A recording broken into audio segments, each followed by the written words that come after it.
Mesdames, Messieurs, chers amis, bonsoir. J'ai le plaisir, une fois de plus, de monter sur l'estrade pour présenter la conférencière de ce soir, Madame Florence Bergeau, je prononce correctement. Et puis alors après, il faut dire Blaclair, voilà, Bergeau-Blaclair, qui nous arrive lointainement de Bordeaux, où elle a fait ses études et où elle a passé son doctorat. Et puis, après quelques méandres en Europe, elle se retrouve chargée de recherche CNRS à l'IREMAM. L'IREMAM, ça ne vous dit rien, mais pour moi, c'est une maison que j'aime beaucoup depuis 50 ans. C'est l'Institut de recherche sur l'Afrique méditerranéenne, dont un de mes collègues et surtout amis a été le directeur et un agent très actif, c'était Bruno Etienne, qui a laissé une trace, d'ailleurs, une trace contrastée, contestée, puisqu'il avait des prises de position et une manière de travailler un peu particulière. Nous avons été ensemble coopérants en Algérie. Donc, vous nous arrivez de l'IREMAM. Vous avez été lauréate d'une bourse à l'ULB. Il se trouve que j'ai été élu un an à l'ULB, c'est l'Université libre de Bruxelles, et recruté ensuite au CNRS, où vous avez effectué toutes vos recherches d'une complète homogénéité, je dirais, sur le monde islamique, et notamment sur les conditions sociales dans lesquelles, au fond, les prescriptions coraniques se trouvent prises. Et ce faisant, vous renouvelez complètement la réflexion sur les relations entre politique et religion, articulées avec l'économie, et vous démontez les a priori faciles, entendus tous les jours, et pas simplement à la télévision, mais dans les conversations de trottoir, sur l'islam, sur le commerce et sur l'État, qui se trouve en général renvoyé à des univers tout à fait séparés, alors que là, vous allez nous montrer la connivence entre ces univers apparemment si différents. Vous avez d'ailleurs, alors ça m'a beaucoup plu, au-delà de projets de recherche que vous avez dirigés, mais ça fait partie de notre métier, vous avez eu des responsabilités, pas simplement de chercheurs, mais d'experts au plan européen, sur notamment la manière que l'on pouvait imaginer de qualifier, d'insérer dans des règles la qualification de halal pour la nourriture. Vous nous en parlerez. Vous avez écrit beaucoup d'articles, tous sur ce problème du halal, sauf, alors un qui m'a intrigué, mais je n'ai pas pu le retrouver, les faux mariages homosexuels au Maroc. Alors ça, j'avoue que je ne connaissais pas, mais ça donne envie de le découvrir. Alors ce soir, nous sommes réunis autour de cet ouvrage, Le marché halal, ou l'invention d'une tradition. Et au fond, si j'ose dire, tout est dit dans ce titre. Et j'ai trouvé qu'il y avait une faculté de synthétisation, si on peut le dire, ou de synthèse, dans ce titre qui dit tout. Puisque le marché, comme la prescription halal, sont tous les deux des institutions inventées, créées, et pas depuis si longtemps, contrairement à ce que l'on croit. Le marché halal, qui aujourd'hui submerge nos étals, ne s'est pas inventé au hasard, n'est pas né comme ça de quelques initiatives.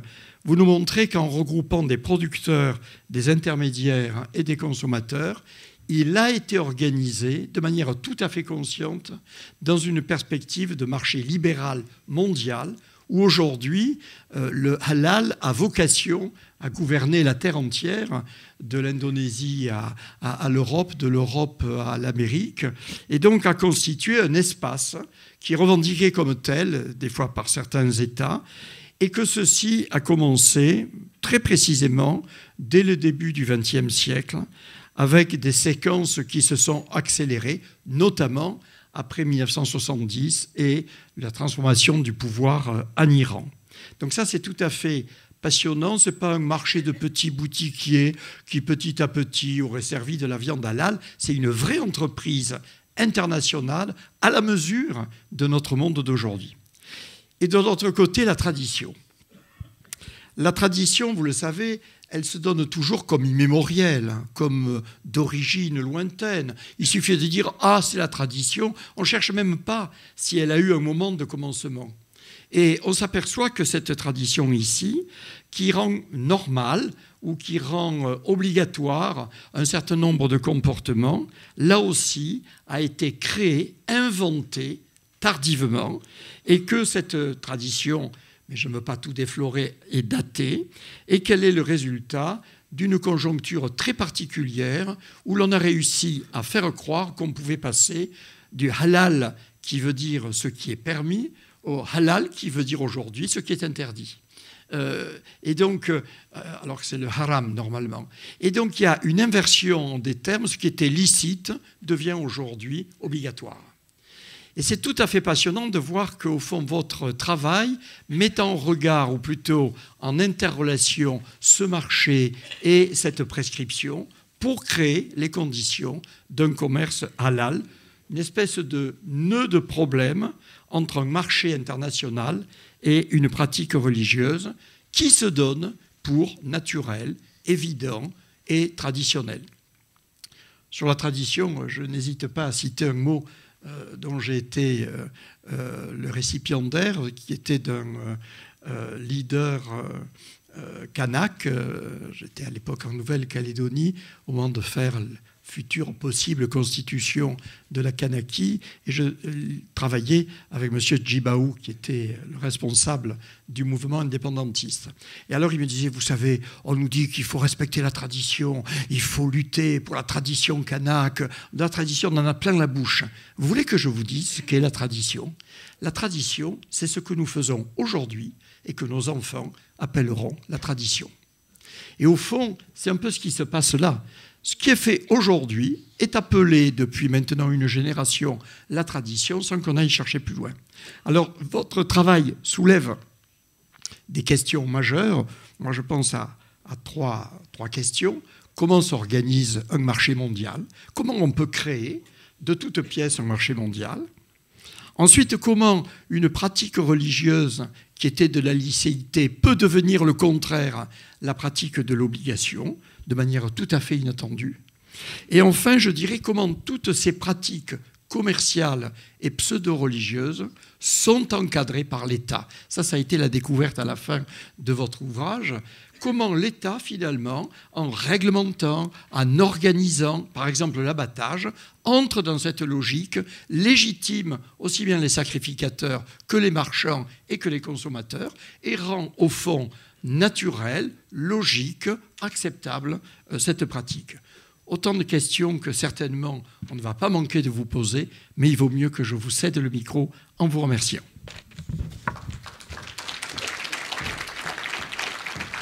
Merci. Je me demandais s'il allait me rester des choses à dire, tellement c'était bien résumé, et en plus ça correspond très très bien à ce que je vais développer. Donc en effet, c'est un livre qui s'appuie sur 20 années de recherche qui m'ont conduit dans divers univers. Bien sûr, l'univers de la viande, les abattoirs, les boucheries, les commerces, les bureaux des grands groupes alimentaires. J'ai enquêté dans des comités de normalisation à Paris, à Bruxelles, à Sarajevo, ou dans les couloirs des ministères de la Commission européenne, dans les salons internationaux où on célèbre les vertus de ce grand marché, et bien sûr auprès des fidèles qui m'ont reçu dans leur famille, voilà, sur une période de 20 ans.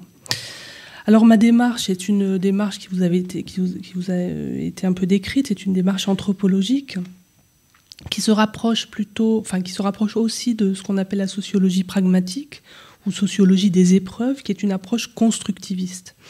En gros, je m'intéresse à la construction de la norme halal à partir de tous les discours publics qui sont tenus à son sujet et qui la concernent.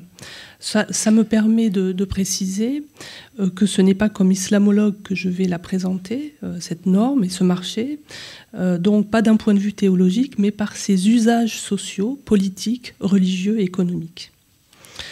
Ceci également pour souligner que je ne prends en compte la dimension religieuse que pour autant et dans la mesure où elle est convoquée par les personnes que j'étudie.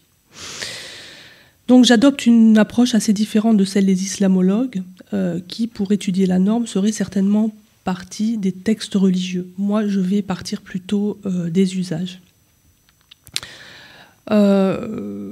Je voudrais aussi préciser que mon point de départ, c'est le marché et la norme marchande, non pas le halal au sens théologique, qui est un sens, je vais y venir, mais c'est assez large. Quant à l'expression de tradition inventée, je l'ai empruntée à l'historien britannique Eric Hobsbawm, qui la distingue de la coutume. La tradition inventée ne cesse de se justifier, elle s'impose comme obligatoire, alors qu'une coutume, généralement, ne s'interroge pas. Elle est là, elle a toujours été là, et donc elle a une certaine stabilité. Tel n'est pas le cas de la norme halal marchande, qui est très instable parce que personne n'a le monopole de sa définition, ce qui n'empêche pas de parler à son sujet d'une tradition culturelle ou religieuse très ancienne. Je précise également que quand je dis inventer, inventer, ça ne veut pas dire virtuel, pas plus que créer ex nihilo. Cette chose ou ce fait social qu'est le marché halal n'est pas une fiction venue de nulle part, et l'objet de ce livre, c'était précisément de le montrer, de reconstituer son histoire, de sortir le marché halal de son mythe d'origine. Alors, je vais diviser mon exposé en plusieurs parties. Je vais d'abord donner quelques définitions du terme halal. Ensuite, on va voir quand et comment, dans quelles circonstances historiques, religieuses, juridiques et économiques ce marché mondial du halal est apparu. Les circonstances religieuses, la rupture avec la position réformiste qui a ouvert l'espace alimentaire musulman au début du XXe siècle. Les circonstances juridiques, la reconnaissance par la législation britannique et européenne d'un abattage mahométan en 1928, le contexte de développement économique entraîné par la découverte des réserves de pétrole et de gaz dans les pays du Moyen-Orient, l'importation massive de viande produite par les pays occidentaux pour nourrir une population musulmane mondiale en pleine croissance. Donc, tout ça, c'est le contexte. Et nous passerons en revue donc, les principales étapes de développement de ce marché mondial, né au tournant néolibéral des années 80. J'expliquerai alors les logiques de la dynamique d'extension et d'expansion du marché halal, passer du marché de la viande à ce qu'il est convenu aujourd'hui d'appeler l'économie islamique globale. Puis enfin, pour conclure, on abordera le cas de l'abattage rituel en France, pour conclure sur les enjeux sociaux de cette norme.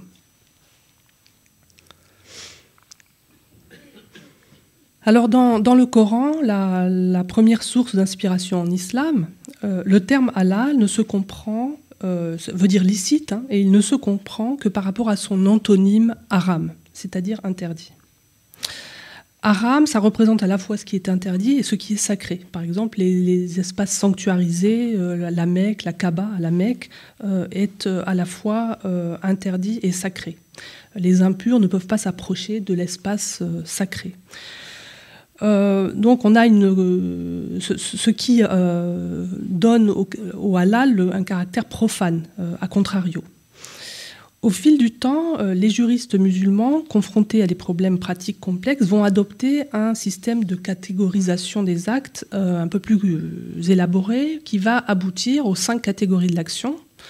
Donc une échelle qui distingue l'obligatoire, le recommandé, le licite indifférent, le répréhensible et l'interdit. On voit là que le licite est traduit par mubah. Il est positionné au milieu, il est neutre d'une certaine manière. Donc le licite, c'est finalement, dans les écoles classiques, ce sur quoi rien n'est dit. On est très loin de la définition substantielle que le marché donne à ce terme. Sur le marché halal, halal est considéré comme une qualité. Alors on peut distinguer 3 catégories de marchandises qui portent le label ou l'indication halal. D'abord les marchandises qui sont issues d'un processus de transformation qui vise à en rendre l'usage licite. C'est le cas de l'abattage rituel.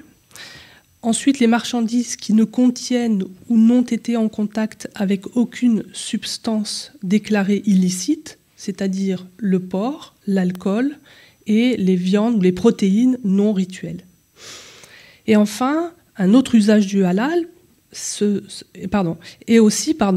les biens et services conformes à la charia, c'est-à-dire qu'on traduit soit par la loi islamique, soit par l'éthique islamique, et donc la mode, le tourisme, les loisirs, la finance, etc.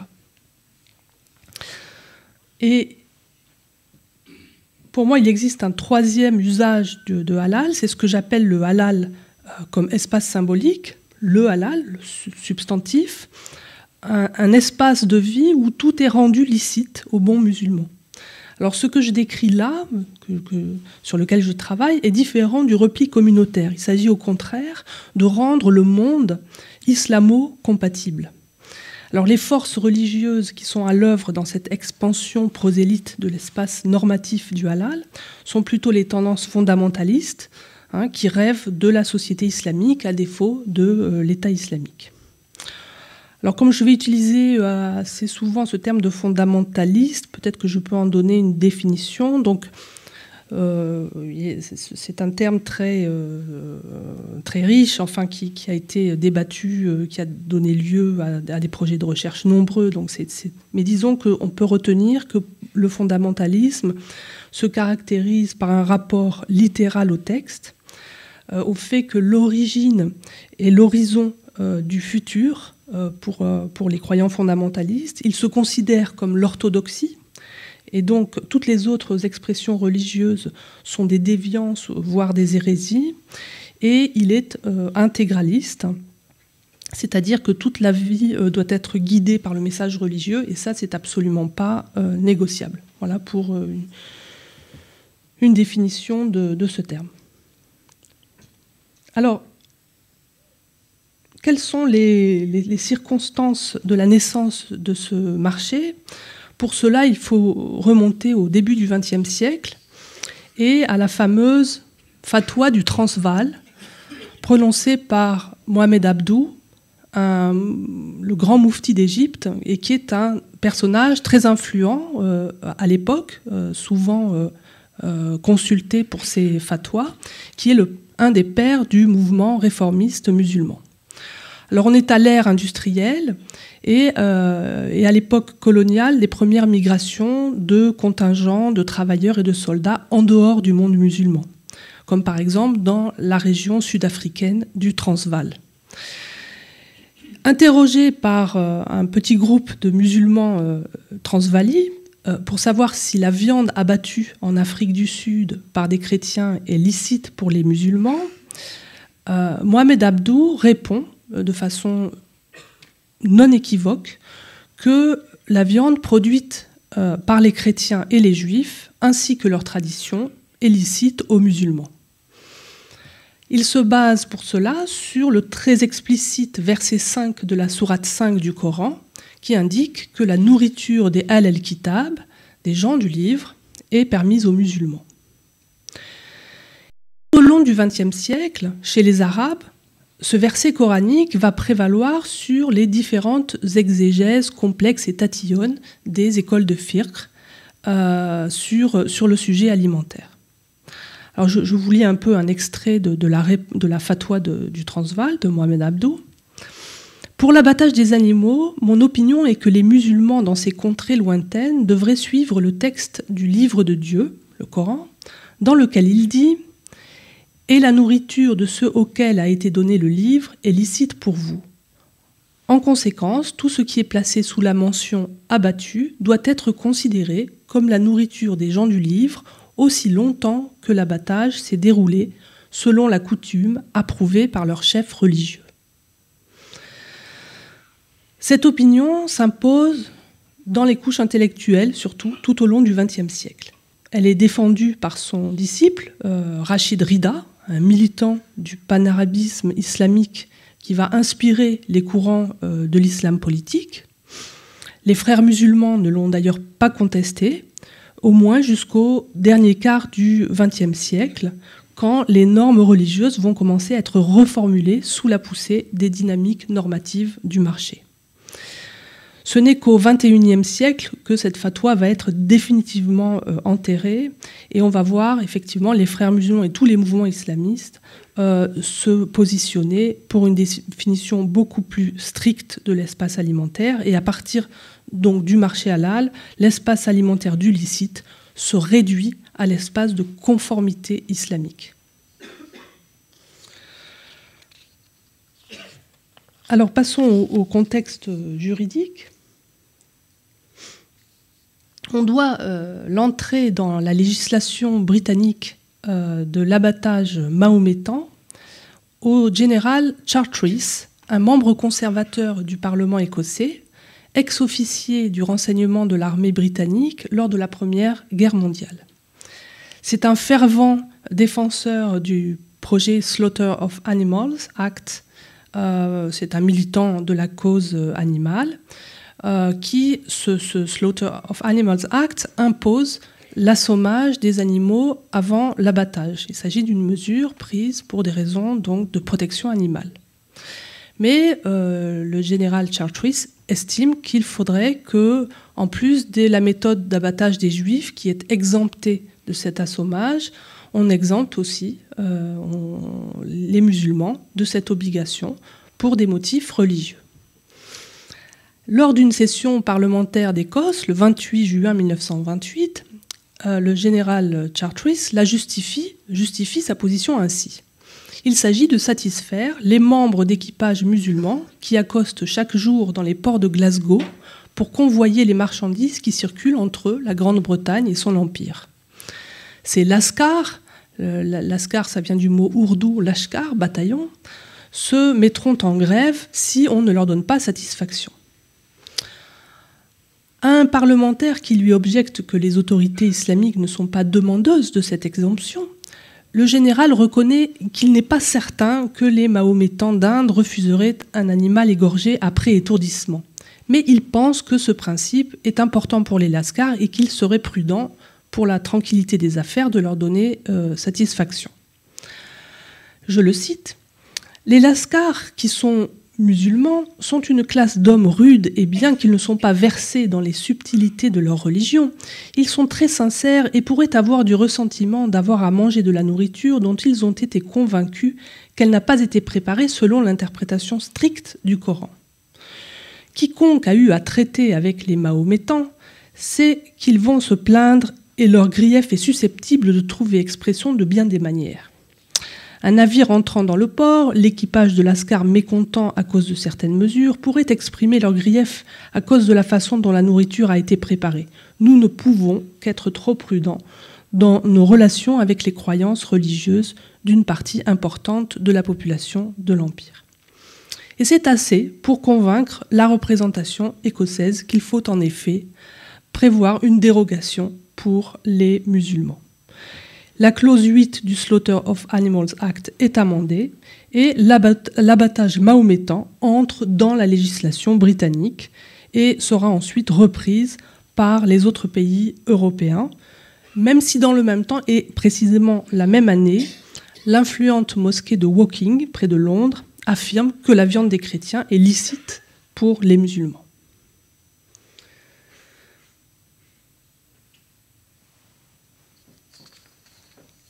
Alors, la position des musulmans arabes n'est pas partagée par tous les musulmans des autres continents, et notamment par ceux qui se trouvent en situation minoritaire ou multiconfessionnelle. Et c'est là un point important parce que la clôture alimentaire, c'est toujours une affaire de minorité ou de diaspora. L'alimentation est un élément essentiel de l'identité et de sa reproduction, un fait noté par tous les anthropologues. Alors je vous donne 3 exemples de pays où va se développer localement un commerce islamique. En Chine, il existe depuis plusieurs siècles un signe distinctif pour marquer la nourriture produite et consommée par la communauté chinoise, la communauté musulmane chinoise. Une diaspora qui s'est installée en Chine quelques décennies après la mort du prophète de l'islam et qui compte une dizaine d'ethnies musulmanes, dont les Hui et les Ouïghours. Le Kingzen, qui veut dire authentiquement pur, a été peu étudié, mais il semble assez similaire au kasher, un système pré-industriel qui permet à la diaspora de maintenir une certaine autonomie économique et financière.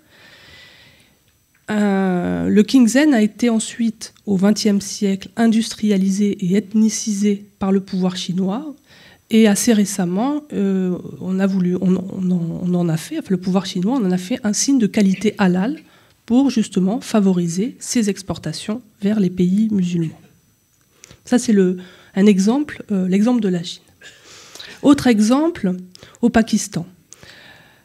Saïf Aboul Ala Maudoudi, le fondateur du parti islamiste pakistanais Jamaat el-Islami, qui a écrit un court essai politique qui s'intitule Islamic Way of Life, une formule qui sera reprise abondamment par le marché halal plus tard, va être un des plus fervents défenseurs de la clôture alimentaire. Mais pas pour protéger une diaspora, mais parce que l'alimentation est un élément de la culture et de l'économie islamique qui doit, selon lui, gouverner l'État islamique qu'il appelle de ses voeux. Comme il le résume en 1970, le plan d'action que j'avais en tête était que je devais avant tout briser l'emprise que la culture et les idées occidentales avaient sur l'intelligentsia musulmane et leur inculquer le fait que l'islam a un code de vie propre, sa propre culture, ses propres systèmes politiques et économiques, et une philosophie et un système éducatif supérieur à tout ce que la civilisation occidentale pouvait offrir. Je voulais les débarrasser de l'idée erronée selon laquelle ils avaient besoin d'emprunter à d'autres en matière de culture et de civilisation. Autre exemple, l'exemple malaisien. Dès les années 60, et surtout à partir des années 70, le gouvernement malaisien de Premier ministre Mahathir entame une islamisation de son économie au profit de la minorité malaise. Il sera l'artisan, et donc contre les minorités chinoises. Il sera l'artisan de l'ascension économique qui permettra à ce petit pays du sud-est asiatique de 30 millions d'habitants de se hisser au rang de tigre asiatique. La New Economic Policy impose une certification de conformité islamique à toutes les denrées comestibles, animales ou transformées, les boissons et toutes les viandes importées de l'étranger. Le pays se dote d'une législation et d'instruments bancaires charia compatibles qui lui permettent de devenir une référence dans le secteur de la finance islamique. Aidé de l'expertise des ingénieurs de la firme Nestlé, multinationale installée dans le pays au début du XXe siècle, le pays se dote d'une expertise unique dans l'ingénierie d'une industrie halal qui va inspirer le monde. Nous y reviendrons. Voilà pour les circonstances, quelques éléments de circonstances religieux, juridiques dans lesquels va naître le marché halal dans les années 70-80. Alors,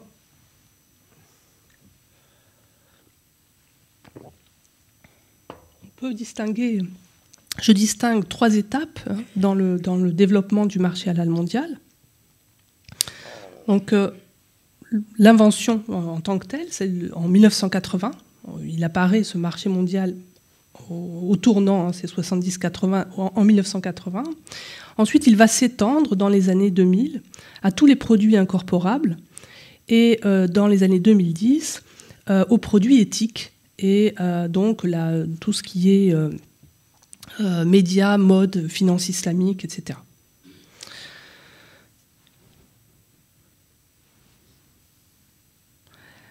Alors, les technologies permettent, dès la fin du XIXe siècle, de transporter à travers les mers et les océans des cargaisons de carcasses congelées vers les colonies de l'Empire britannique. Dès le début du siècle, on a des témoignages qui montrent que,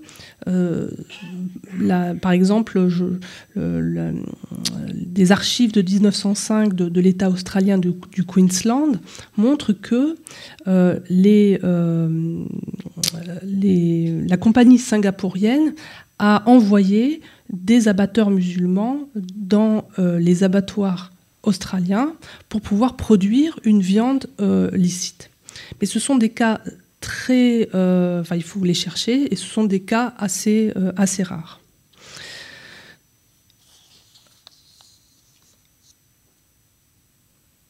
À partir des années 60, par contre, les échanges commerciaux s'intensifient avec les pays du Moyen-Orient. Au début, ces pays musulmans sont peu regardants sur les aspects rituels, ils sont essentiellement préoccupés par leur développement économique et ils s'assurent seulement à l'arrivée que les cargaisons ne contiennent pas de porc. D'après mes recherches, seules l'Arabie saoudite et l'Égypte demandent une contre-signature de leurs ambassades pour satisfaire les franges les plus religieuses de leur population, mais il n'y a pas de contrôle de l'abattage à la source dans les abattoirs. La nourriture des gens du livre est licite. C'est plus tard, vers la fin des années 70, qu'on va passer d'une assurance passive à un contrôle actif des pays musulmans sur les chaînes d'abattage des pays industriels non musulmans.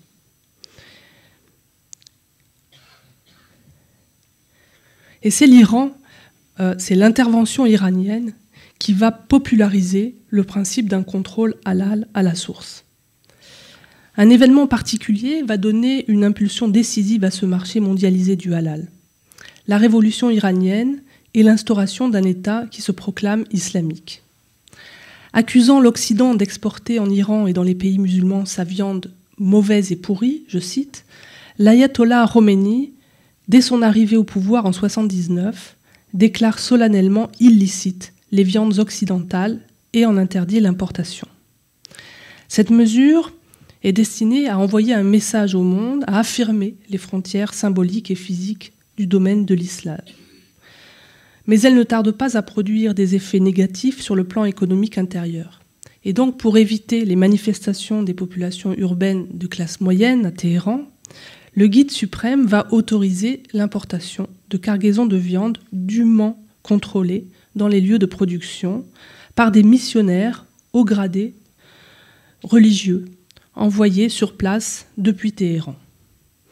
Ce qui apparaît comme une simple opération de contrôle aboutit en définitive à la délimitation d'un espace symbolique musulman protégé dans l'activité économique des entreprises non musulmanes. Car les mollahs missionnés par l'Iran ne vont pas transporter des règles d'abattage islamique traditionnelles en Nouvelle-Zélande, en Australie ou en Europe. Ils vont islamiser les chaînes d'abattage. Ils vont s'instituer maîtres d'un protocole d'abattage sur lequel les industries n'auront plus complètement le contrôle et dont ils deviendront dépendants. Alors ça consiste à l'époque, et ça va évoluer par la suite, à l'époque ça consiste à imposer que l'animal soit abattu orienté vers la Mecque, ce qui signifie qu'on va être obligé de faire des changements au niveau des chaînes d'abattage. Il faut que ce soit un musulman qui soit envoyé par le pays, par l'Iran, qui soit présent en permanence sur la chaîne d'abattage. Il faut prononcer la tasmiya, etc. Donc ce protocole, et bien sûr, il faut que l'animal ne meure que de la saignée, et donc qu'il ne soit pas étourdi au préalable. Et c'est ce protocole-là, en fait, qui va devenir le protocole d'abattage halal. Et le nom, on va commencer à parler de viande halal, d'abattage rituel halal, etc. Le contrôle de la viande halal sera pris en main par des groupes religieux et en particulier par les plus prosélytes qui défendent une conception fondamentaliste de l'islam. Ce lien entre viande et prédication, c'est la Ligue islamique mondiale, financée par les Saoudiens, mais dont les cerveaux se trouvent plutôt chez les frères musulmans, qui va l'établir pour propager l'islam ultra-conservateur wahhabite. L'Arabie saoudite, grand rival idéologique de l'Iran dans l'affrontement chiite-sunnite pour le contrôle de la prédication islamique dans le monde, va faire du contrôle de la viande un instrument de financement religieux pour les minorités islamiques qu'elle veut convertir au wahhabisme ou à des formes compatibles avec cette tendance. La Ligue islamique mondiale va favoriser l'émergence d'agences tiers spécialisées dans la certification et le contrôle pour les industriels. L'opération a donc un objectif économique, permettre à ces minorités musulmanes d'avoir une certaine autonomie, mais à condition qu'elles propagent l'islam salafiste dans le monde. En échange de l'argent du contrôle de la viande halal destinée aux pays du Golfe, la Ligue demande aux associations de musulmans immigrés de s'engager à fédérer l'islam local, à dépasser les clivages ethniques, culturels et linguistiques au nom de l'Oumma et à prêcher un islam orthodoxe. Il choisit bien sûr ses interlocuteurs qu'il va placer à des postes clés dans la gestion de l'islam local des minorités. Le lien entre argent de la viande et prédication va entraîner une bataille pour la captation de l'argent saoudien qui va se traduire sur le marché par une compétition d'agences de contrôle et aboutir à ce que j'appelle le marché de la certification halal, où bien souvent c'est la norme la plus stricte, la plus sévère, qui sera considérée comme étant la plus islamique. Ce lien entre salafisme, wahhabite et halal va accompagner un changement dans la compréhension du rituel religieux. Ce qui est rituellement acceptable, c'est ce qui est contrôlé par des musulmans. Certes, la viande des gens du livre est licite, mais désormais elle n'est licite que sous contrôle musulman. C'est la fin de la période transvaalienne.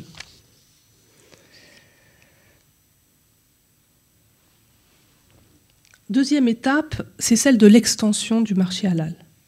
Cette étape commence dans les années 2000. Elle correspond à la période qui suit la publication en 1997 des directives halal du Codex Alimentarius.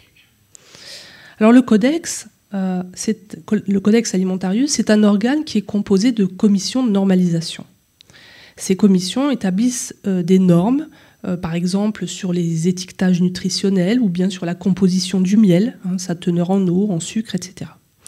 C'est un organe de référence de l'Organisation mondiale du commerce et ces commissions sont composées de délégations de la plupart des États du monde membres de l'OMC. Le Codex établit des normes alimentaires internationales sur une base volontaire pour assurer la sécurité et les pratiques loyales dans le commerce international. C'est un instrument donc essentiel du marché mondialisé néolibéral qui cherche à assurer une parfaite fluidité et donc l'abolition des frontières nationales pour le commerce et la lutte contre toutes les formes de protectionnisme des États, contre tous les obstacles techniques et non techniques au libre-échange. Ces directives halal, inspirées par la Malaisie, qui, au passage, ces directives introduisent l'expression loi islamique dans une institution séculière comme le Codex, ces directives halal vont servir de modèle à des dizaines, des centaines d'agences privées de certification halal dans le monde. Les produits, les process, les environnements devront être contrôlés pour être acceptables à la consommation musulmane, pour s'assurer qu'ils ne sont pas, que ces produits, ces process, ces environnements ne sont pas contaminés ou contaminables par des substances illicites selon la loi islamique, le porc, l'alcool et les viandes non rituelles à des doses microscopiques. Or, ces substances sont omniprésentes dans l'industrie agroalimentaire, pharmaceutique, cosmétique et surtout à des taux quasi indétectables. Ils sont dans les additifs, dans les colorants, dans les épaississants, dans les exhausteurs de goût. Et donc, ces produits suspects devront être garantis, certifiés halal, pour être consommables par des musulmans. C'est ainsi que le marché s'étend. On est passé, avec ces directives, de la pureté rituelle à la pureté industrielle, qui va élargir à l'infini le domaine du halal. Et on a changé de paradigme. On passe de tout ce qui n'est pas interdit et permis à tout ce qui n'est pas permis et interdit ou suspect de l'être.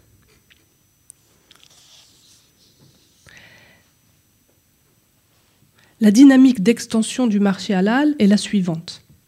La halalisation est le deuxième temps de la haramisation. Dès lors que quelque chose est déclaré illicite, on pourra en proposer sur le marché une version licite. Par exemple, déclarer illicite l'ADN de porc conduit à halaliser le poisson. Par exemple, certains poissons à écailles qui se sont nourris de déchets d'emballage de jambon au fond des mers deviennent positifs au détecteur d'ADN. Donc si le poisson est possiblement haram, on pourra en proposer sur le marché une version halal. Autre exemple, l'eau. L'eau porte déjà un label halal. Alors c'était le cas en Malaisie et jusqu'à ce que ça vienne cette année d'arriver en Espagne. Donc l'eau peut porter un label halal dès lors que l'entreprise garantit qu'elle a été embouteillée dans un espace sans substance impure. Le principe du marché halal global, c'est d'assurer la continuité de l'espace halal pour le confort des consommateurs musulmans, afin qu'ils ne soient pas confrontés à l'illicite.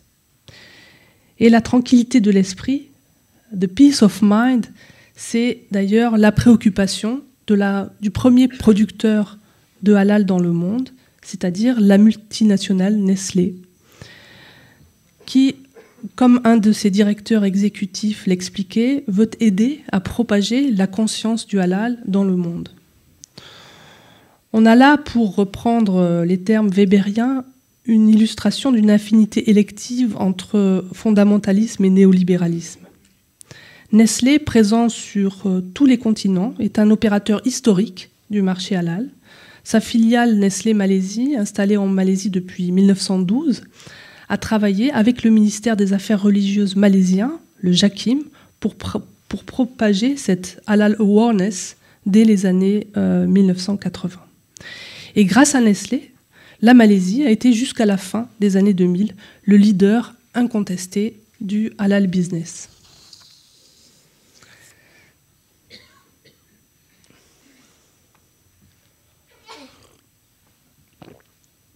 Troisième étape d'extension du marché halal.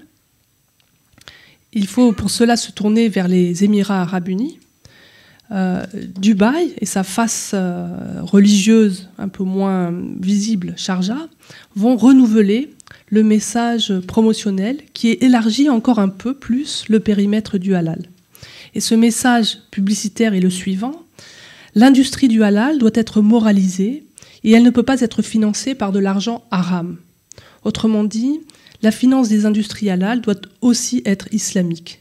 Et donc, les riches monarchies du Golfe ont vocation à assurer cette moralisation et ce service bancaire pour l'industrie. Devant la Malaisie, qui certes a pris beaucoup d'avance, ce sont les riches pays arabes du Golfe qui organisent désormais le domaine très stratégique de l'information à propos du marché halal global, en se payant les conseils d'experts en marketing, des experts mondialement reconnus, des cabinets de conseil prestigieux, des agences de communication à la puissance fantastique, comme Thomson Reuters, qui aujourd'hui est le principal producteur de chiffres et d'informations et de connaissances sur ce marché, et d'agences de conseil islamique comme Dina Standard, par exemple, qu'on voit ici, qui est composée donc d'entrepreneurs islamiques religieux. Les Émirats sont également, il faut le noter, à l'origine de la reconnaissance du marketing islamique comme discipline académique, avec la publication de revues académiques dédiées, le financement, quand ce n'est pas tout simplement l'achat de départements d'islamologie, qui le subventionnent, comme par exemple en Grande-Bretagne. Alors, qu'est-ce que ça donne ? Le dernier rapport annuel de Thomson Reuters sur l'état de l'économie islamique globale fait état donc de l'existence de 7 secteurs.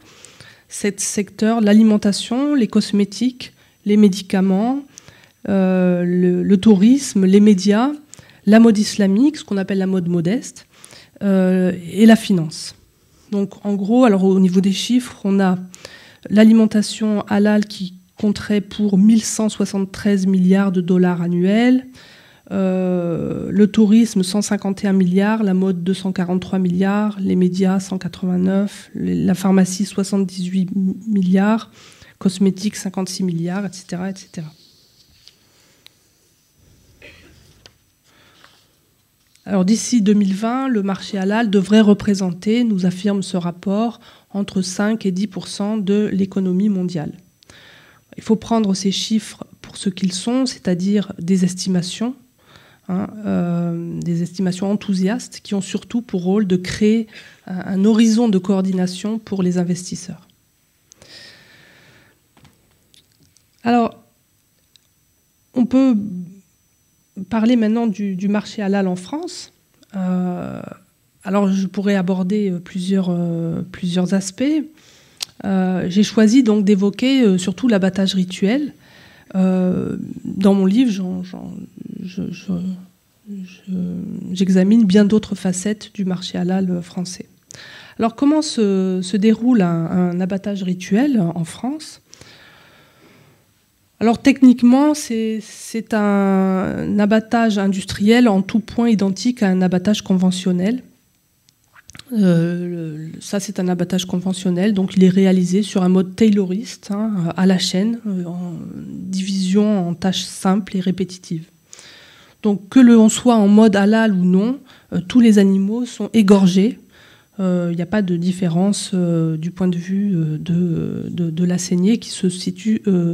Enfin, pas de différence légale. De fait, il y a des différenciations, mais je vous expliquerai pourquoi. La seule différence, c'est que l'abattage rituel peut être exempté de l'obligation d'étourdissement préalable à la saignée. Donc, c'est un étourdissement qui a pour rôle d'immobiliser et d'insensibiliser à la fois. Donc, l'abattage rituel, que ce soit halal ou kasher d'ailleurs, peut être exempté de l'obligation d'étourdissement à condition d'utiliser des moyens de contention mécanique. Alors, ça donne ceci. Donc ça, ce sont des photos que j'ai prises dans un abattoir espagnol. C'est quasiment impossible de prendre des images dans un abattoir en France. Donc, on a un abattage conventionnel à gauche, donc l'animal est saisi par une patte arrière après qu'il ait été étourdi, c'est-à-dire qu'il ait reçu un coup percussif sur le front, à la suite duquel il s'effondre, et donc il est ensuite pris par la patte arrière, et ensuite il sera saigné par un seigneur, un abatteur, qui se trouve être d'ailleurs aussi le sacrificateur, puisqu'il travaille en général sur les deux chaînes. Et donc, en mode rituel, par contre, l'animal sera entraîné dans un grand box, dans une sorte de grand tonneau métallique qui va se tourner et permettre de mettre l'animal sur le dos afin qu'on puisse procéder à un égorgement latéral. En fait, il y a deux types d'égorgements qui sont pratiqués dans les abattoirs. L'égorgement thoracique et l'égorgement au niveau du cou. Alors autrefois, on faisait surtout un égorgement au niveau latéral, c'est le deuxième, et pour des raisons sanitaires et fiscales, ces méthodes-là ont été interdites parce que ça peut créer des problèmes au niveau sanitaire, nous expliquent les vétérinaires. Et par contre, les abattages rituels ont été exemptés de cette obligation. C'est-à-dire que, c'est ce que j'expliquais un petit peu au départ, c'est qu'on a... le rituel est devenu un espace, en fait, et non pas un droit de faire comme dans la tradition, mais tout simplement, ce sont les religieux qui disent comment on fait et quoi, et qui peuvent changer d'avis et qui peuvent imposer, d'une certaine manière, leur façon de procéder. L'État et les acteurs économiques ont perdu le contrôle sur ce qu'on appelle le rituel. Voilà, donc les deux types de saignées qui sont pratiquées. Je vous parlais tout à l'heure de l'étourdissement. On a deux types d'étourdissement pour les bovins, soit un étourdissement par perforant, c'est-à-dire c'est un choc d'un pistolet d'abattage qui soit perfore, soit ne perfore pas, selon si l'on veut garder l'animal vivant ou non. Et l'étourdissement donc n'est pas requis pour les abattages rituels. Il y a dérogation pour les abattages cachers ou les abattages halal, mais il peut très bien se pratiquer. Et c'est le cas d'ailleurs pour les abattages halal. Il y en a qui s'opèrent sans difficulté avec étourdissement. Mais c'est une pratique qui recule puisque les religieux demandent de plus en plus souvent de ne pas procéder à l'étourdissement. Alors les chiffres de l'abattage rituel, qu'est-ce qu'on sait finalement des volumes de viande de boucherie et de volaille abattus en mode rituel? Peut-être beaucoup se souviennent de la polémique de 2012, avant les élections présidentielles, où la présidente d'un parti plutôt hostile, qui faisait campagne ouvertement contre l'islam, avait donc déclaré qu'on mange tous halal sans le savoir. Alors cette formule avait évidemment lancé un pavé dans la mare parce qu'effectivement on ne sait pas exactement combien de carcasses sont abattues en mode rituel. Ça a donné l'occasion à des journalistes de sortir des éléments d'un rapport confidentiel du CGAER, donc du Conseil général de l'alimentation, qui a montré qu'on estimait que 51% des animaux étaient abattus en mode rituel en France. Alors, l'erreur, c'était évidemment de mettre en regard les abattages et la consommation. Dans ces 51% d'animaux, il y en a énormément qui partent à l'étranger. Donc ça ne veut pas dire qu'il y a 51% des Français qui mangent des viandes rituelles. Mais ça veut dire que quand même, on ne sait pas exactement ce qui se passe.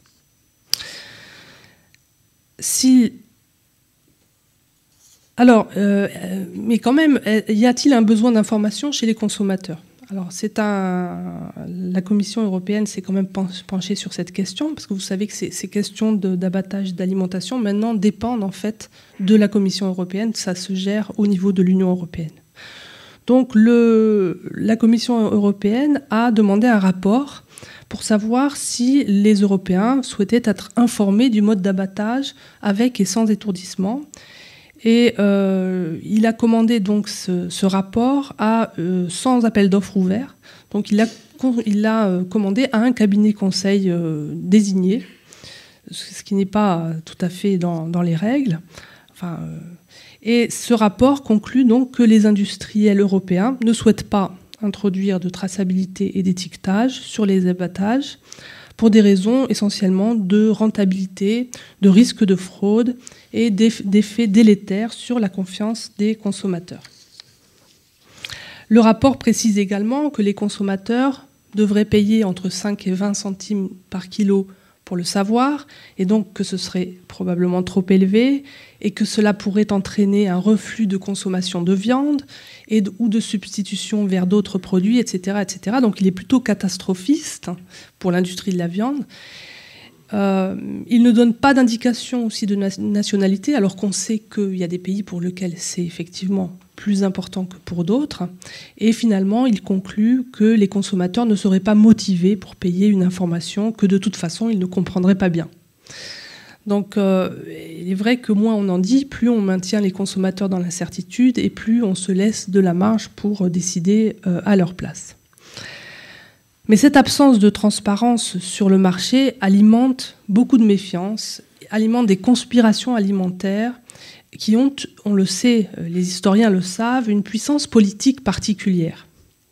L'histoire de l'alimentation est pleine d'histoires de falsification, d'empoisonnement qui sont capables de déstabiliser des régimes politiques. Alors, la France a aussi beaucoup d'autres atouts sur le marché halal. Et c'est par exemple un producteur important de produits laitiers. Or, de plus en plus de pays musulmans maintenant exigent du lait halal, du lait et des fromages halal. La France aussi est positionnée, d'après le rapport Thomson Reuters, comme un top player pour le marché de la mode modeste, pour les médias, pour les loisirs islamiques, c'est aussi un gros exportateur de produits pharmaceutiques et de produits cosmétiques vers les pays de l'Organisation de la coopération islamique, donc vers les pays musulmans. C'est aussi une destination touristique prisée par les musulmans, d'après le cabinet spécialisé en affaires islamiques Crescent Rating, qui publie chaque année, grâce à l'argent de Mastercard, un palmarès des meilleures destinations islamiques du monde. Voilà. Alors, nous avons vu que le périmètre du marché des biens et des services halal s'est élargi donc, dans les années 2000. Mais cette offre en extension rencontre-t-elle une demande, et notamment en France, où l'on connaît surtout les boucheries et les supermarchés halal? Quel est finalement le périmètre mental du halal chez les musulmans qui résident en France? En 2017, on a, avec mon équipe, interrogé en face à face 1083, on a lancé une enquête où on a interrogé en face à face 1083 individus demeurant à Paris, Lyon et Marseille, d'origine marocaine, algérienne et turque, dont 70% ont été socialisés en France, donc nés ou arrivés avant 12 ans. On avait beaucoup de deuxième, troisième, quatrième génération. On a proposé plusieurs items, des biens ou services, et demandé s'ils devaient, selon la personne interrogée, être forcément halal, ou si cela se discutait, ou si cela ne devait pas être halal. Alors pour la viande et les produits carnés, la quasi-totalité pense que ces produits doivent être halal. Cette proportion, avec le recul, je pense qu'elle a dû doubler en 20 ans. Les bonbons doivent ou peuvent être halal pour les 3/4 des personnes interrogées. Pour les plats cuisinés sans viande et les aliments, on obtient aussi des scores élevés. Près de la moitié pensent qu'ils doivent ou peuvent être halal. Un tiers aussi des personnes interrogées pensent que les hôtels ou le tourisme doivent ou peuvent être halal. On est encore en train de travailler à affiner ces chiffres, qui seront publiés, j'espère, l'année prochaine. Mais déjà, qu'est-ce qu'ils montrent? Ils montrent qu'une partie de la population musulmane de France est prête maintenant à recevoir les messages promotionnels du marché halal et son slogan « l'Islamic Way of Life ». Alors, manger de la viande halal est un marqueur d'appartenance à la communauté musulmane. Ce n'est pas un indicateur de piété ou de pratique, ni même de croyance. On a des personnes d'origine de pays musulmans qui se disent non croyantes, mais qui mangent de la viande halal. Autrefois, ce marqueur d'appartenance était plutôt le refus du porc. Ça a un peu changé. La recherche de conformité halal est toujours, d'après nos interviewés, est toujours d'ordre religieux, en tout cas pour 95, pas toujours, pour 95% des personnes interrogées. Et ceci chez les pratiquants comme chez les non-pratiquants, que l'on se conforme pour soi ou que l'on se conforme par rapport aux autres, c'est-à-dire par pression sociale. L'élargissement du périmètre du halal à toute l'alimentation, aux espaces de vie chez un quart de la population interrogée, montre que pour certains, la religiosité n'est pas seulement un ensemble de rituels ou d'activités cultuelles, mais bien un mode de vie. L'économie ne s'arrête pas au monde terrestre d'ailleurs, puisque les entreprises halal, comme les biens de consommation halal, sont aussi des biens de salut.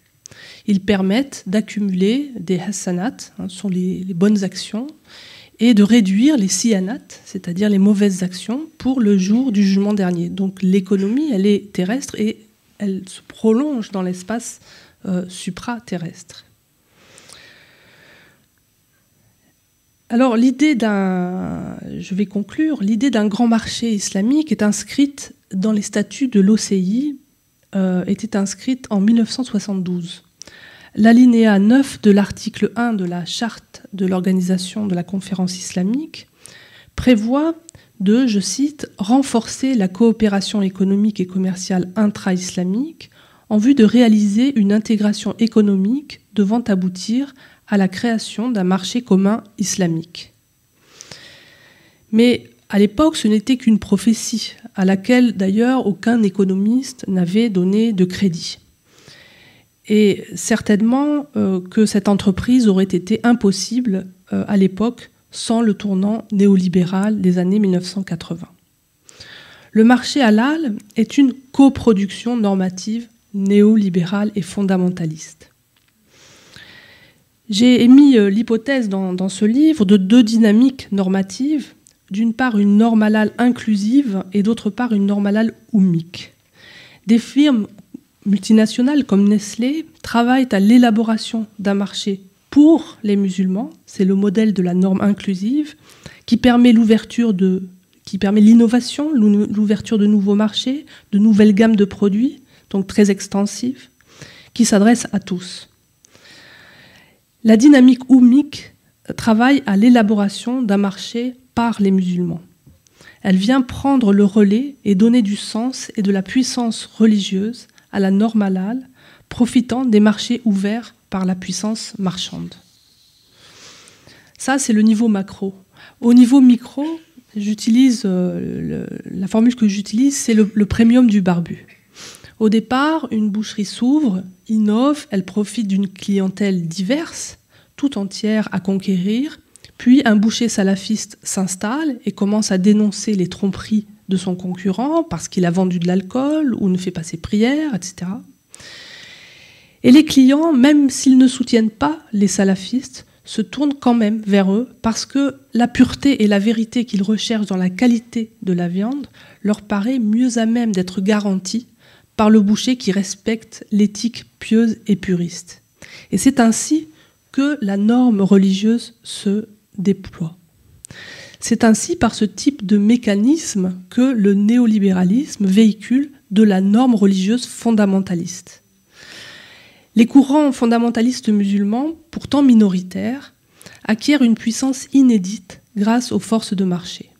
Par leur approche littéraliste et leur vision intégraliste de la religion, ils sont parfaitement équipés pour participer à l'opération de traduction des textes religieux en intrants religieux pour l'industrie de consommation. Celle-ci n'a plus qu'à travailler pour eux. Et bien sûr, les autres courants critiques, libéraux ou soufistes, n'ont pas cet équipement et sont peu à peu écartés par la puissance financière et médiatique des groupes fondamentalistes. Ils sont peu à peu marginalisés. Je vous remercie. Alors la tradition inventée depuis 9 ans, c'est que le présentateur pose la première question. Et ma question sera la suivante, puisque vous l'abordez dans votre livre. Nous qui vivons dans un État laïque, c'est-à-dire qui en principe est totalement étranger à des pratiques religieuses, comment d'après vous se trouve-t-il mêlé par la réglementation à une sorte de protection du marquage halal ?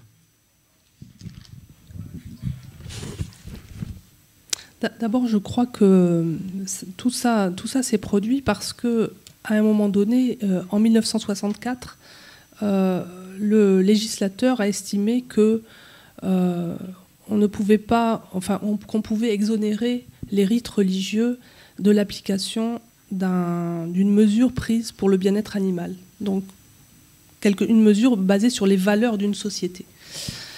En faisant ça, il l'a fait d'ailleurs pour la communauté juive qui en était demandeuse. Et il a ouvert, je pense, une boîte de Pandore. C'est-à-dire qu'il aurait pu dire, définissez votre façon d'abattre, dites-nous ce que vous voulez et on verra si on vous l'autorise ou pas. Or, il a inscrit la notion de rite dans le texte législatif. Et un rite, ça ne peut être défini finalement que par la puissance religieuse. Donc à partir de là, on voit ce petit espace en fait de rituels s'élargir au fur et à mesure de ce que demandent les religieux, de leur évolution et de ce qu'ils voilà. Donc, je pense que là, c'est déjà une première chose. Ensuite, les États européens, et la France en particulier, c'est toujours refusé de définir ce qu'était le rite religieux. Et c'est bien normal pour un État laïque. Mais il y existe maintenant d'autres outils, finalement, qui obligent les États, les consommateurs, les citoyens que nous sommes à accepter en fait la présence de ces produits religieux, et ce sont les comités de normalisation. Alors j'ai parlé du Codex Alimentarius, mais il y a d'autres comités, par exemple le Comité européen de normalisation. Je suis membre de la commission halal, bon, elle n'existe plus maintenant, mais j'étais membre de la commission halal pour la France du comité européen de normalisation, donc à l'AFNOR. C'est quelque chose de tout à fait étonnant de voir comment des commissions qui sont composées de différents, de ce qu'on appelle les stakeholders, des parties intéressées, vont discuter sur une norme qui certes est présentée comme totalement volontaire, donc n'ayant pas d'application légale, vont discuter pour essayer de mettre en place une norme halal, une norme religieuse. Nos dispositifs commerciaux internationaux permettent des choses comme ça. Oui, bonjour, merci beaucoup. En fait, je suis algérienne et je me rends compte que en Algérie, on n'a jamais parlé de viande halal. C'est ça. Parce que toute la viande l'est. Mais on parle plutôt de mariage halal. D'autres actes qui ne sont pas... Pardon, je suis un peu malade. Qui ne sont pas forcément... qui ne rentrent pas dans le marché. Donc, qu'est-ce que vous pensez de ça? Oui, il y a le mariage haram, il y a le mariage halal. Donc, oui. Alors, dans le cas du mariage halal, c'est le mariage licite, c'est-à-dire c'est le mariage religieux.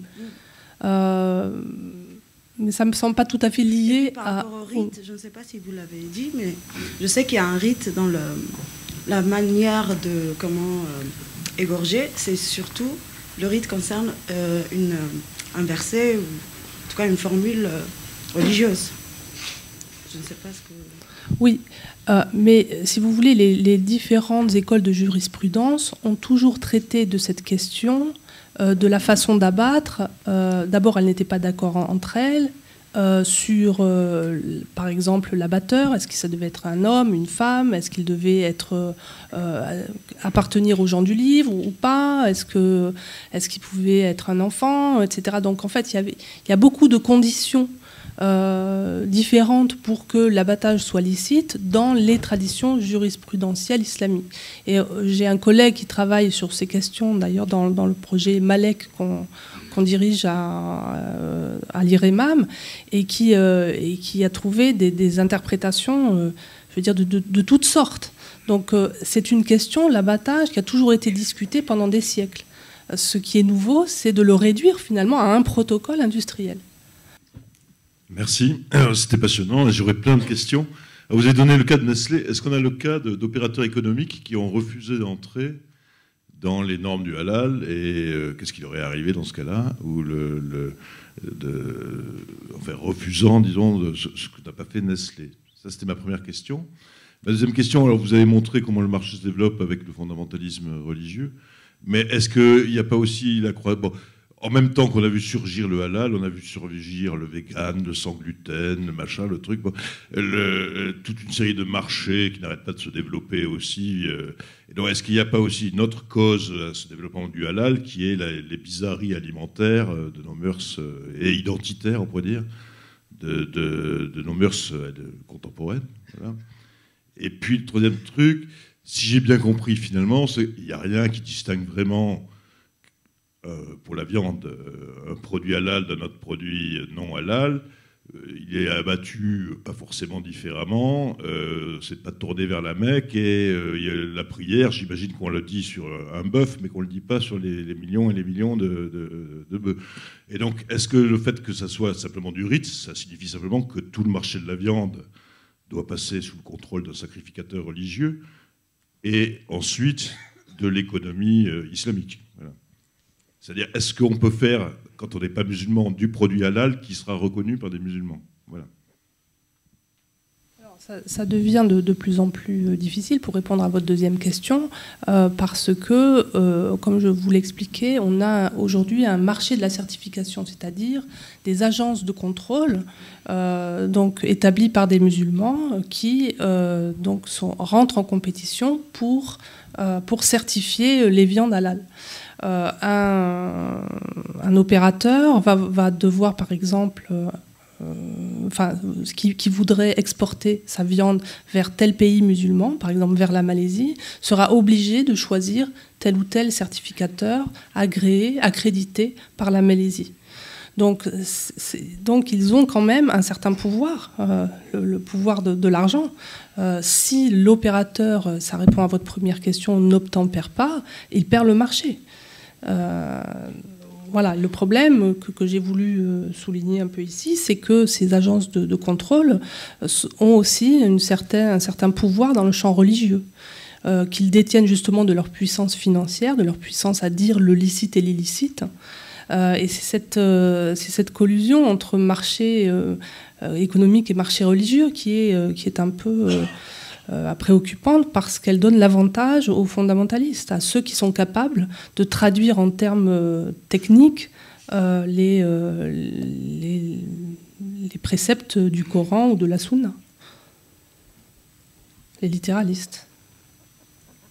Oui, je voulais savoir si éventuellement l'armement à destination des pays arabes qui emploient la charia fait partie également de ce principe rituel.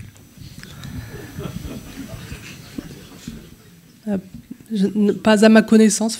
Parmi les 7 secteurs, il n'y a pas le secteur de l'armement.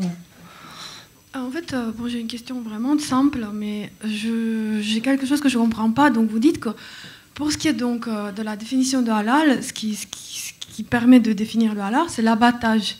Alors je ne comprends toujours pas comment une tarte végétarienne peut être labellisée halal. Comment on arrive à labelliser les légumes halal s'il n'y a pas d'abattage dans ce cas-là. Et je voulais vous demander par rapport à ça, comment je pouvais m'y retrouver. Merci. Parce que le halal ne concerne pas seulement l'abattage rituel, mais tous les produits qui peuvent être contaminés, soit par de l'alcool, du porc ou des protéines illicites. Et comme je le disais, il y en a dans les exhausteurs de goût, dans les colorants, dans les épaississants, etc. Donc à partir de là, pour garantir la tranquillité aux consommateurs, on va pouvoir halaliser des soupes ou des tartes aux légumes. Et les certifier halal, si vous voulez. Alors le tourisme halal, justement, il n'y a pas de définition. Chacun donne la définition la plus stricte pour tranquilliser au maximum la personne qui a des scrupules. Donc le tourisme, ça peut être une hôtellerie halal où il n'y a pas, où les piscines sont séparées. Enfin, il y a des piscines pour femmes et des piscines pour hommes, ou des heures de piscine, où il y a un Coran, où il y a la direction de la Mecque, où on ne boit pas d'alcool, où on ne se voit pas servir de porc, voilà, des choses comme ça. Et puis avec des ajouts, des films sur le prophète, sur l'histoire de l'islam, ou des choses comme ça, ou des conférences religieuses. Il y a un domaine que vous avez abordé qui est la mode modeste, j'aime bien le terme, qui serait la mode halal, qui fait fureur parce qu'on voit bien avec des différenciations depuis 20 ans comment on voit apparaître un certain nombre de modes de vêtements pour femmes, mais quelquefois pour hommes, plus pour les femmes que pour les hommes, mais comment on voit apparaître au nom d'un retour à la tradition. Je pense aux hommes, il faut qu'on voit la cheville, il faut qu'ils aient quelque chose sur la tête, il faut la barbe. Donc comment la mode modeste est en fait un slogan qui permet d'inventer au fur et à mesure de l'habillement qui permettra d'écouler des stocks, ce qu'on voit au grand rassemblement musulman chaque année à Paris, où on a les foulards de la dernière mode, la jupe plus évasée ou moins évasée. Donc il y a un vrai usage là qui est tout à fait parallèle, j'allais dire, à la réflexion musulmane. Oui, tout à fait. Et ce ne sont pas... c'est chaque fois accompagné d'un discours religieux. Je veux dire, c'est pas juste pour faire de l'argent. C'est aussi, et vous avez cité l'exemple du Bourget, on voit effectivement que les voiles se colorent, qu'ils deviennent de plus en plus différents, mais on les voit aussi de plus en plus noirs, de plus en plus longs. Donc il y a toujours, c'est toujours accompagné d'un discours prosélyte, ces manifestations religieuses-là. Oui, mais le discours prosélyte, il est la couverture d'un écoulement des stocks, quand même. Je veux dire, si on veut vendre des foulards, alors on les rend plus jolis, plus agréables, on les noue autrement. On voit des jeunes filles qui ont une espèce d'échafaudage sur la tête. On se demande d'où elles viennent. On dirait des gravures du XVe siècle, quelquefois. Mais ça fait vendre. Si on prétend mais enfin, si on ne vend pas ça, on vendra autre chose. On n'est pas... vous voyez, donc... Oui, mais si on change presque chaque année de mode, on gagne sur tous les tableaux. Oui, mais de toute façon, les gens s'habillent, donc même... Moi, je prends l'exemple de la jupe longue. Oui. Bon, ça a été une invention récente. Je ne dis pas que c'est abandonné, mais il n'y a plus la fureur là-dessus aujourd'hui.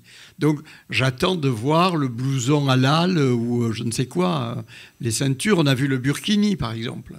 Oui. Un exemple ambigu, hein, puisque c'était pour permettre aux femmes musulmanes d'aller sur les plages, mais en même temps, c'est une ressource économique. Oui, mais je ne suis pas trop convaincue par cet argument. On me donnait toujours cet argument, mais le marché de la viande halal, c'est un business. Ça fait... Oui, mais si les gens ne mangent pas halal, ils mangent de la viande normale. Donc, de toute façon, les stocks s'écoulent, vous voyez. Donc, je ne comprends pas très bien cet argument-là, en fait. Je ne sais pas, les musulmans qui pensent qu'ils doivent manger halal, ils ne vont pas consommer de la viande qui ne vient pas de chez le boucher où il y a une étoile et un croissant, où on est sûr que la viande est sacrée. À mon avis, non, je ne sais pas. Il y a quelqu'un qui... Oui, bonsoir. Je voulais savoir, vous avez fait un peu une association entre le marché... Alors je voulais savoir, en fait, plutôt ma question est, est-ce qu'il y a des... On pourrait parler de différents marchés halal suivant... les courants de pensée musulmans, de l'islam en fait, entre l'islam chiite et l'islam sunnite. Est-ce qu'on va voir des différences émerger en termes de marché qui seraient associés à des courants de pensée religieuse? C'est une question intéressante. Jusqu'à présent, il n'y a rien de tel. C'est vraiment l'islam, c'est le rêve de la Oumma, de l'Oumma, c'est-à-dire la communauté musulmane qui justement est unie contre la fitna, c'est-à-dire contre tous les risques de la diviser. Pour l'instant, je ne vois pas ça. Ça pourrait, mais pour l'instant, non.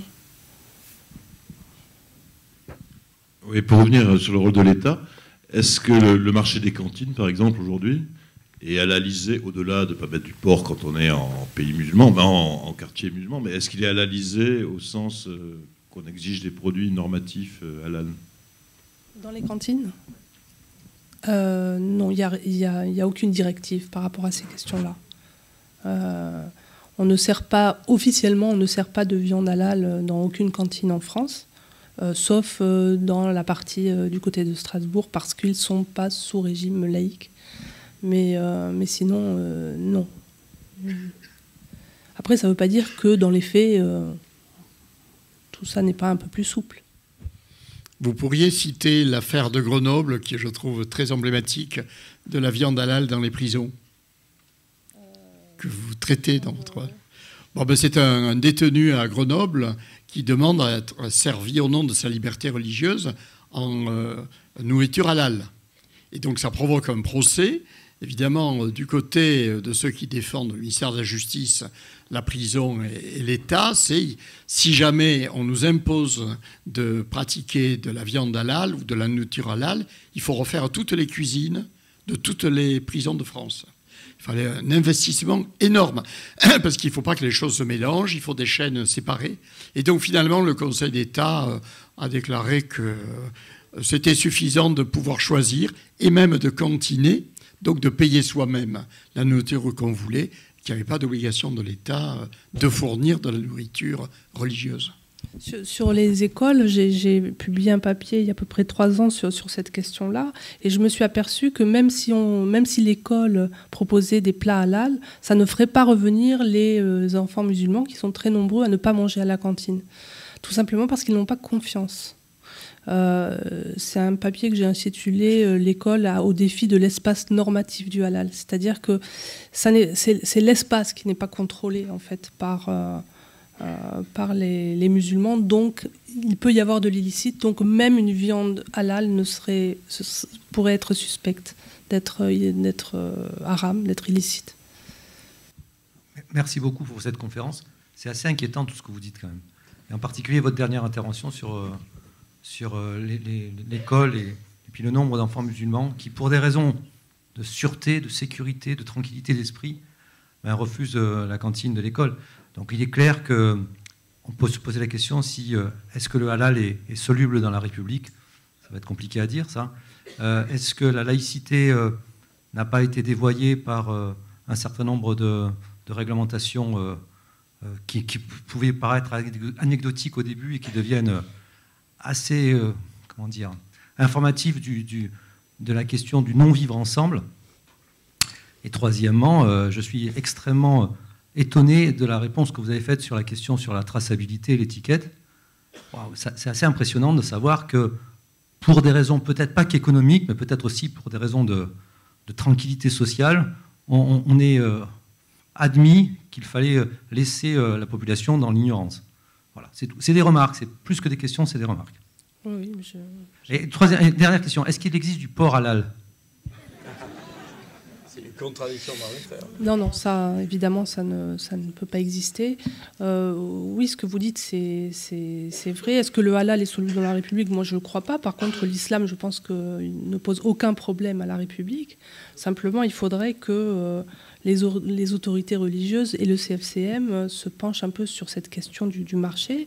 Le problème aussi, c'est que beaucoup ont des intérêts directs dans ce marché et donc ils ne disent rien. Mais on a fait des entretiens avec des musulmans qui se considèrent réformistes et qui trouvent que tout ce marché halal est une folie dangereuse et dans lequel ils ne se reconnaissent absolument pas, mais ils sont très impuissants face à ce mouvement. Et comme je le disais, les fondamentalistes sont une petite minorité. Enfin, sont une minorité. Le problème, c'est qu'ils commencent à être très puissants par la force que leur donne le symbole du halal et l'argent. Bonsoir, merci beaucoup. J'ai trouvé ça très très intéressant. Je me faisais juste une petite remarque avant de poser une question et que je voulais vous faire partager. C'est qu'on a l'air de s'étonner un peu de ça prend de la place, c'est un peu bizarre, on ne peut pas contrôler, c'est un peu bizarre. Puis maintenant, il y en a dans les cantines, c'est un peu bizarre quand même, la religion, c'est un peu bizarre.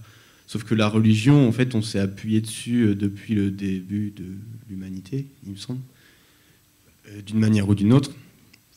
Et quand même nous sommes athées, nous sommes remplis de croyances et de contradictions. Donc, on ne pourra pas vivre dans un monde sans religion, je pense, qu'il arrive. Donc, si on veut vivre ensemble, il faut nécessairement qu'on accepte peut-être les coutumes de l'autre, et qu'à partir de ce moment-là, en acceptant les coutumes de l'autre, on peut peut-être arriver à plus de paix sociale et à une meilleure cohabitation. Et tout le monde n'est peut-être pas d'accord avec ça. Et donc voilà, ma question aussi, c'était parce que vous avez dit que dans les cantines, c'était compliqué de faire du halal. Et pourtant, moi, là où j'étais à Limoges, au lycée, ils servaient du poisson, quoi. Ils servaient un truc à la place, voilà, un repas. Et il y a même des nutritionnistes qui calculent la valeur à la place de la viande, ils servent des lentilles. Ça, il y a des normes européennes. À Montpellier, oui. Les plats de substitution sont très très largement adoptés, donc effectivement, qu'on soit religieux ou végétarien, il y a toujours une offre végétarienne ou quelque chose d'approximatif. Après, il y a toujours des des usages politiques de la religion qui font qu'on va supprimer les menus de substitution, des choses comme ça, qui sont des provocations politiques. Mais je pense qu'en France, l'islam est plutôt bien traité. On n'a pas vraiment de problème avec ça. Le problème que j'ai voulu soulever, c'est vraiment cet espace normatif du halal, qui je distingue bien de l'islam, qui est vraiment cette coproduction, cette tradition inventée et non pas cette coutume. C'est ça que j'ai essayé de montrer. Ça n'est pas une coutume, justement. Pas plus que le voile religieux. Le hijab est qu'on voit aujourd'hui chez les jeunes filles n'est pas une coutume. C'est un voile religieux. Mais un voile religieux de certains groupes, quand même, qui ont un projet de société islamique. Il ne faut pas tourner autour du pot. C'est une minorité, mais elle est présente. Oui, mais la question, en fait, c'était, que je me posais vraiment, c'était au niveau de la cantine, vu que là, ils servent des repas de substitution. Mais comme vous disiez, il n'y a pas eu de contrôle, il n'y a pas eu tout ça. Et donc, comment ça se fait que ça puisse être toléré, en fait, par quelqu'un qui est musulman? Je ne comprends pas très bien. Mais vous avez dit que les musulmans, il n'y avait pas de confiance vis-à-vis de si l'école dit c'est halal, ils vont dire ah non, c'est pas vrai, quoi. Donc c'est là que je comprends pas, parce qu'ils servent des choses, mais ils le font alors qu'en fait ça va pas avec la règle halal, en fait. Mais ils disent c'est halal.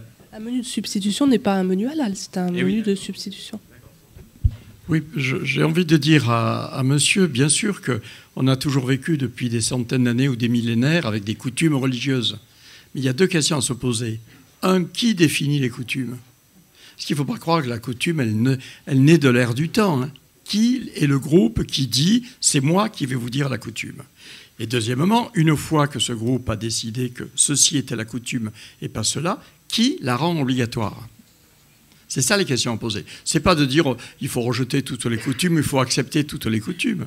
Il faut discerner ce que fait bien le travail de notre conférencière, à partir de quel moment quelque chose apparaît et qui apparaît comme étant une sorte de vérité qu'aujourd'hui on accepte comme étant éternelle. Si vous parlez avec des musulmans, eux ils vont vous dire que la règle du halal, elle est d'abord dans le Coran, alors que c'est plus compliqué que ça, et que c'est donc au moins d'il y a 7 siècles.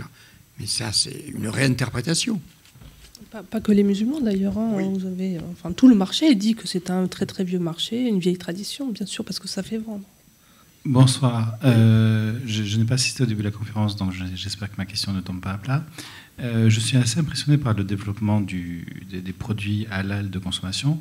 Est-ce que par le passé, ça s'est déjà reproduit dans d'autres religions?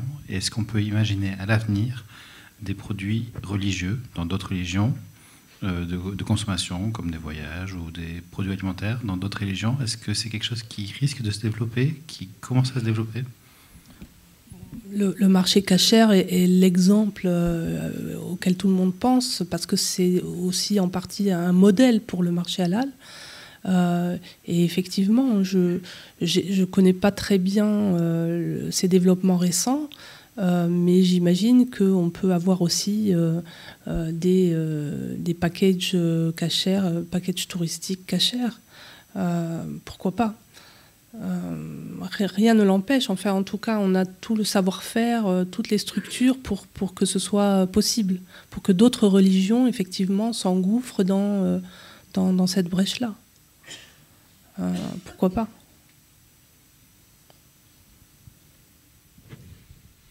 De toute façon, il y a des siècles que le marché religieux fonctionne. Hein. L'eau de Lourdes ou un certain nombre de petits produits qui étaient collectionnés par des amateurs faisaient l'objet d'un commerce, certes moins visible, moins important, mais aucune religion n'échappe à ce fétichisme des objets. Je voudrais vous poser une question, s'il vous plaît, madame, après votre brillant exposé, concernant l'aspect sanitaire de l'égorgement des animaux. il y a des vétérinaires qui ont expliqué que cette manière barbare est de faire souffrir l'animal de la sorte, en lui tranchant la moitié de la tête et le sang qui gicle, entraînait une espèce d'agonie un peu interminable. L'animal avait une espèce de régurgitation digestive avec une contamination pulmonaire par des bactéries, de telle sorte que cette viande n'avait aucun caractère sanitaire garanti. Donc j'aimerais savoir quelle est votre position, si vous avez des informations à ce sujet, qui est quand même un peu inquiétant, car pour moi, la garantie d'un abattage conforme à la loi est d'avoir quand même aussi cette garantie sanitaire pour le consommateur. Et si on ouvre refourgue de l'halal qu'on ne désire pas, ça ne m'intéresse pas tellement. Voilà ma question. Merci de votre réponse. J'ai déjà un peu répondu. D'abord, non, c'est pas une coutume barbare parce que, en fait, c'était la façon dont on égorgeait les animaux il y a 50 ans. Elle n'est pas plus barbare. Voilà, c'était la façon dont on faisait. Après, effectivement, la loi a gelé en fait cet espace rituel et donc il peut rester comme il était, alors que les autres pratiques, on est obligé de les changer et de les adapter au progrès économique et technologique, et aussi à nos connaissances du bien-être animal. Je trouve effectivement pas tout à fait normal, personnellement, que les rites religieux soient exemptés des progrès qu'on fait, notamment pour des questions de bien-être animal, pour améliorer le bien-être des animaux. Ça pose un problème parce qu'on est dans un contexte industriel d'abattage massif et que ça pose un problème, tous les vétérinaires le disent, de ne pas étourdir les animaux dans de tels contextes. Oui. Après, le risque sanitaire, moi je ne suis pas vétérinaire, je ne peux pas vous répondre. Certains vétérinaires disent que oui, mais moi j'ai travaillé quand même pendant 5 ou 6 ans avec des vétérinaires et ils m'en ont jamais parlé. Donc je sais pas, on n'a pas fait des... Je crois qu'on n'a simplement pas d'études. Je dis pas que c'est pas un problème, je dis qu'on n'a pas d'études en fait sur ces questions-là. Mais on peut le suspecter en effet, puisque c'est pour des raisons sanitaires qu'on a obligé effectivement à ne plus utiliser l'égorgement latéral. Donc oui, il doit y avoir effectivement un problème sanitaire. Après, dans vos schémas, d'ailleurs, le dernier schéma, c'était l'inspection sanitaire quand même. Après que tout a été consommé, si j'ose dire, on vient vérifier qu'il n'y a pas de transmission, je ne sais pas quoi, en effet, de déjection, toutes les viandes, qu'elles soient halal ou non, ou cachères, sont toujours rigoureusement inspectées par les services vétérinaires, oui. Il nous reste, je crois, 2 questions, une tout à fait en haut et une tout à fait en bas. Oui. Oui, moi je reviens pour une très brève question pour revenir à votre intervention. Donc vous disiez vers la fin qu'en fait en France, donc les musulmans pratiquants ou non pratiquants maintenant pour s'identifier et appartenir au monde musulman se réfèrent à l'halal. Et en fait vous disiez qu'avant c'était plutôt le porc. Et pour vous citer, vous dites, mais en fait, ça a un peu changé. Alors moi, c'est un peu changé, je n'ai pas très bien compris, ou plutôt je l'ai interprété comme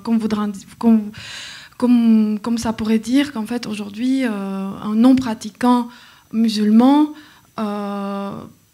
accepterait de manger du porc tout en mangeant du halal. Donc je ne sais pas, j'ai un peu confuse par rapport à le porc.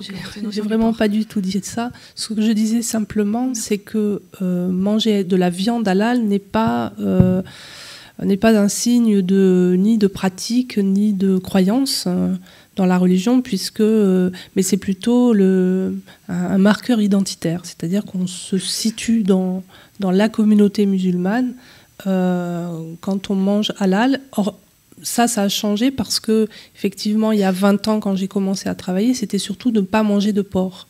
Quand on mangeait pas de porc, on était, c'était la façon dont on pouvait dire qu'on était musulman. Bon, il y avait aussi les juifs, mais tandis que là, ne pas manger de la viande halal, manger de la viande halal, c'est bien un marqueur identitaire. Ça n'est pas un critère pour dire que la personne est pratiquante ou quoi que ce soit. Bonsoir. Est-ce que vous pourriez nous parler un peu des traitements médicaux et chirurgicaux qui sont licites ou non licites selon la loi islamique? Parce que je sais que certaines opérations, vous savez, on remplace des parties du corps par des pièces d'animaux, hein, je crois, donc sont évidemment...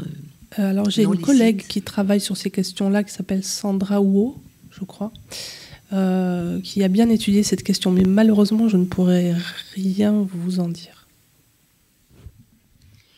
Merci beaucoup. Je crois qu'on peut remercier notre conférencière. Merci.